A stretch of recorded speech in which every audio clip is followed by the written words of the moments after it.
আবাস যোজনার টাকা ঢুকতেই উপভোক্তা পরিবারগুলির বাড়ির কড়া নাড়ছে তৃণমূলের নেতারা। সন্ধে হতে না হতেই পাড়ায় পাড়ায় তৃণমূল বুথ সভাপতি থেকে শুরু করে পঞ্চায়েত সদস্যরা দল বল নিয়ে আবাস যোজনার কাটমানির টাকা তুলতে এ বুথ থেকে ও বুথ ছুটে বেড়াচ্ছেন। কাউকে জোর করে তো কাউকে হুমকি দিয়ে কাটমানির টাকা আদায় চলছে জোর কদমে। কাটমানির 20,000 থেকে 30,000 টাকা এক প্রকার জোর করে নেওয়া হচ্ছে। টাকা না দিলে কিস্তির টাকা বন্ধ করে দেবার হুমকি দেওয়া হচ্ছে দেদার। ফের একবার আবাস যোজনার কাটমানির টাকা নিয়ে খবরের শিরোনামে এলো মুর্শিদাবাদের সুতি 2 নম্বর ব্লক। সুতি 2 নম্বর ব্লকের জগতাই 1 নম্বর গ্রাম পঞ্চায়েত এলাকার বুথে বুথে সন্ধে হলেই অবাধে উপভোক্তা পরিবারগুলির বাড়ি বাড়ি গিয়ে হুমকি ধমকি দেওয়া চলছে। লক্ষ্য একটাই, বাংলা আবাস যোজনার কাটমানির টাকা তোলা। স্থানীয় বাসিন্দা রুমু ঘোষ তিনি কি বলছেন শোনাব আপনাদের। ফোন করে দিচ্ছে, আমার স্বামীকে হুমকি দিচ্ছে, যাই তোর হচ্ছে মানিক হালদার তৃণমূলের লোক। তো কিসের জন্য গালাগালি দিচ্ছে? কিসের জন্য গালাগালি দিচ্ছে? টাকা পয়সা নেবে। কিসের টাকা? ঘরের টাকা। আচ্ছা, কত টাকা চাইছে? এখন কত টাকা চাইছে এটা বলেনি, কিন্তু এখন কত কি নিবে না নিবে বলতে পারছি না, কিন্তু এখন টাকাটা চাইছে যে বাড়ি আয় তোর হচ্ছে। টাকা মাইকে চাইলে কি বলছে?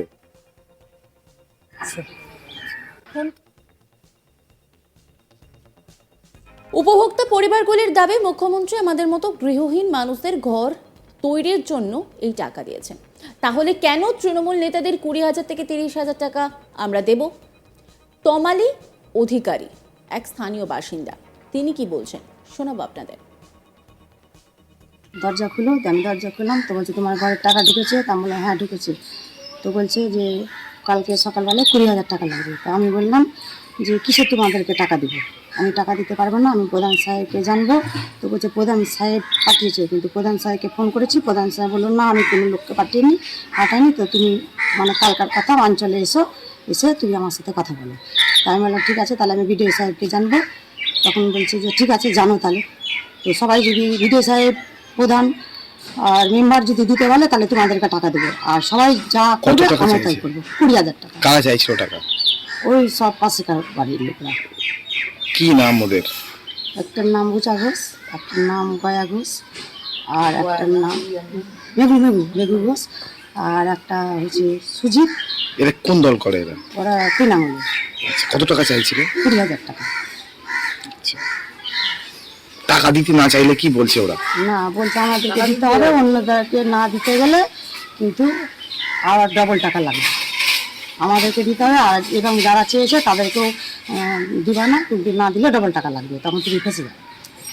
কি চাইছেন এখন আপনি? আমি বললাম যে আমি দিতে পারবো না, আমি সবাইকে জানবো, আমি সবকে করবো, তারপরে টাকা দেবো। কখন আসছে টাকা চাইতে? না ওই কালকে এসেছিল। দিন কয়েক আগে সুতির কাশিমনগর গ্রাম পঞ্চায়েতের গাজীপুর 49 নম্বর বুথে মুখ্যমন্ত্রীর স্বপ্নের প্রকল্প বাংলা আবাস যোজনার ঘরের টাকা চাইতে গিয়ে তৃণমূল বুথ সভাপতি নীলিমা দাসের ভিডিও সোশ্যাল সাইটে রীতিমতো ভাইরাল। তা নিয়ে রাজ্য জুড়ে শোরগোল পড়ে যায়। তারপরে সুতির 2 ভিডিও হুমায়ুন চৌধুরী তৃণমূল বুথ সভাপতি নীলিমা দাসের বিরুদ্ধে লিখিত অভিযোগ দায়ের করেন। সেই ঘটনায় নীলিমা দাস গা ঢাকা দিয়ে রয়েছেন। তারপরেও শিক্ষা হয়নি তৃণমূল নেতা থেকে বুথ সভাপতি ও পঞ্চায়েত সদস্যদের। ঘটনার সমালোচনা করেছে সিপিএম, আন্দোলনে যাওয়ার হুঁশিয়ারি দিয়েছে সিপিএম নেতা তফিজুল ইসলাম, তিনি কি বলছেন শোনাব আপনাদের। মাছ যেমন জল ছাড়া বাঁচে না, তৃণমূল কংগ্রেস একইভাবে কাটমানি ছাড়া, তোলাবাজি ছাড়া চলতে পারে না। আমাদের ব্লক এলাকায় বাড়ি বাড়ি গিয়ে যারা তৃণমূলের বুথ সভাপতি বা মেম্বার মানুষকে ঘরে টাকা ঢুকেছে মানে তোলাবাজি বা কাটমানি নিচ্ছে। অথচ দেখা যাচ্ছে যারা রাজ্যের নেতা বা জেলার নেতা তারা বলছে কাটমানি কাউকে দেবেন না। আসলে এটা আইওয়াজ তৃণমূল পূর্ব পরিকল্পনা মাফিকই এই সাধারণ মানুষের কাছে টাকাগুলো নিচ্ছে।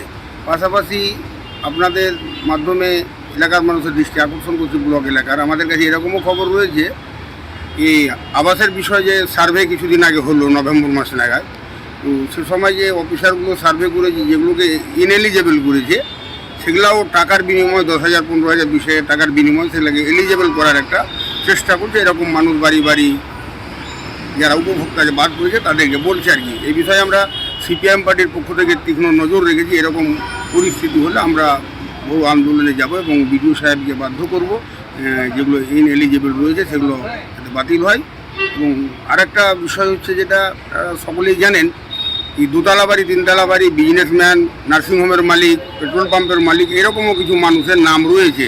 তাদেরও টাকা পয়সা লেনদেন করে তাদেরকে টাকা পাইয়ে দেওয়ার একটা প্রচেষ্টা তৃণমূলের মেম্বার, প্রধান, পঞ্চায়েত সমিতির সদস্য, বুথ সভাপতিদের রয়েছে। এই বিষয়ে আমরা নজরে রেখেছি। পাশাপাশি আমি ব্লকের সাধারণ মানুষকে বলবো, তৃণমূলের বুথ সভাপতি বা মেম্বার, পঞ্চায়েত সমিতি বা জেলা পরিষদ যেই হোক না কেন, তাদের হুমকিতে ভয় পাওয়ার কিছু নেই।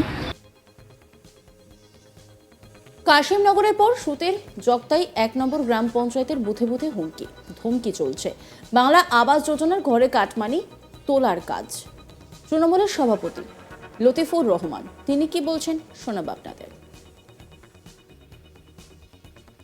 সকলে অবগত আছেন, সাংবাদিক বন্ধু থেকে শুরু করে আমাদের এলাকার আপামর জনসাধারণ, বাংলাবাসী। কারণ আমাদের বাংলার মানবিক মুখ্যমন্ত্রী মমতা বন্দ্যোপাধ্যায় এই বাংলা আবাস যোজনার নিয়ে দীর্ঘ আন্দোলনের পর কেন্দ্রীয় সরকার বঞ্চনা করেছে, তারপরেও নেত্রী আমাদের বাংলার মানবিক মুখ্যমন্ত্রী মমতা বন্দ্যোপাধ্যায় সর্বত্র বাংলার মানুষের পাশে থেকে সেই বাংলা আবাস যোজনার টাকা দিচ্ছে এবং বেনিফিশিয়ারির অ্যাকাউন্টে টাকা দিচ্ছে। এখানে আমাদের ব্লক প্রশাসন, পুলিশ প্রশাসন, সর্বত্রই নেত্রী আমাদের বাংলার মানবিক মুখ্যমন্ত্রী মমতা বন্দ্যোপাধ্যায় নির্দেশ করেছেন যে আমাদের সঠিক বেনিফিশিয়ারি যাতে টাকাগুলো পায়, তাদের অ্যাকাউন্টে তারা বাড়িয়ারি করতে পারে।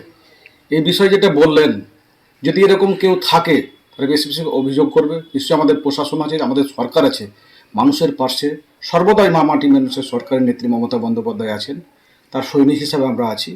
নিশ্চয়ই এলাকায় যদি এরকম কোনো আওয়াজ উঠে থাকে, এরকম কমপ্লেন হয়ে থাকে, নিশ্চয়ই সেটাও আমাদের প্রশাসনিকভাবে এবং আমাদের সরকারিভাবে সেই পদক্ষেপ নেওয়া হবে। তাদের বিরুদ্ধে বিভিন্ন রকম অ্যাকশন যা নেওয়ার নিশ্চয়ই প্রশাসন নেবে।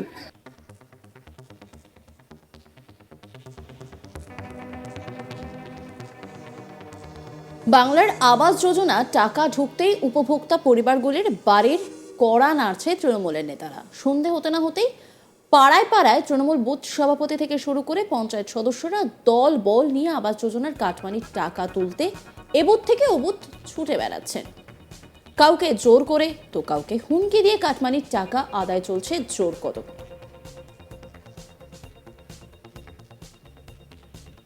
নজর রাখুন আজ তাক বাংলার ইউটিউব স্ট্রিমিংয়ে।